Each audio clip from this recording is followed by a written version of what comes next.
Hi, my name is Audrey, and I run the recipe website 2pinkpeonies.com. Today, I wanted to share another great copycat recipe with you. Today, I want to show you how to make copycat Chuy's creamy jalapeno dip. This is an easy peasy recipe that you can recreate at home. All right, so let's get started. The first thing we're going to need is mayonnaise. For this recipe, I'm again using Duke's mayonnaise. It's a brand of mayonnaise. I'd recommend like a full fat restaurant style mayonnaise.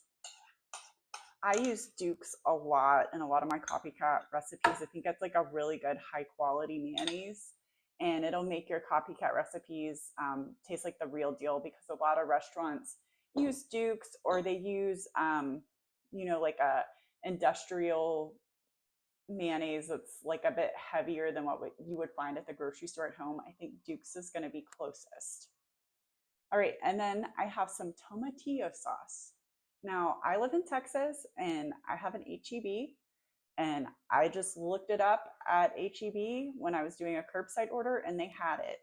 If you can't find tomatillo sauce, you could maybe try this with some green salsa and it might work okay.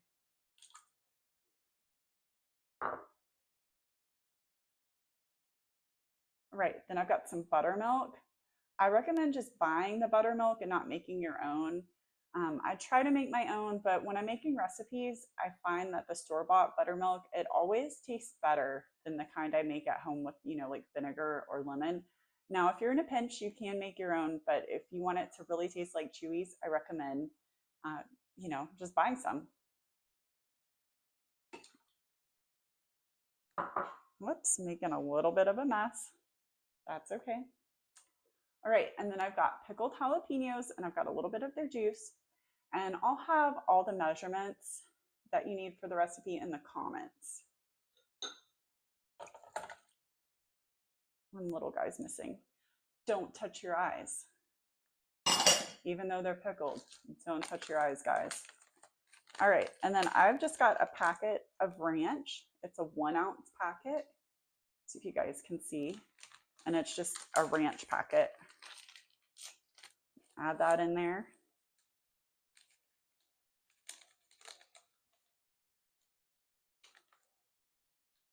And then I've got cilantro. I have about a handful of fresh cilantro. Add that in. All right, now I'm going to blend this up and I'll show you what it looks like. Okay, so this is what it looks like. I just blended it up in my Ninja blender. You can also use a food processor. I am going to put this in the fridge and it is going to rest. And here's what the final product looks like. I hope you enjoy this recipe.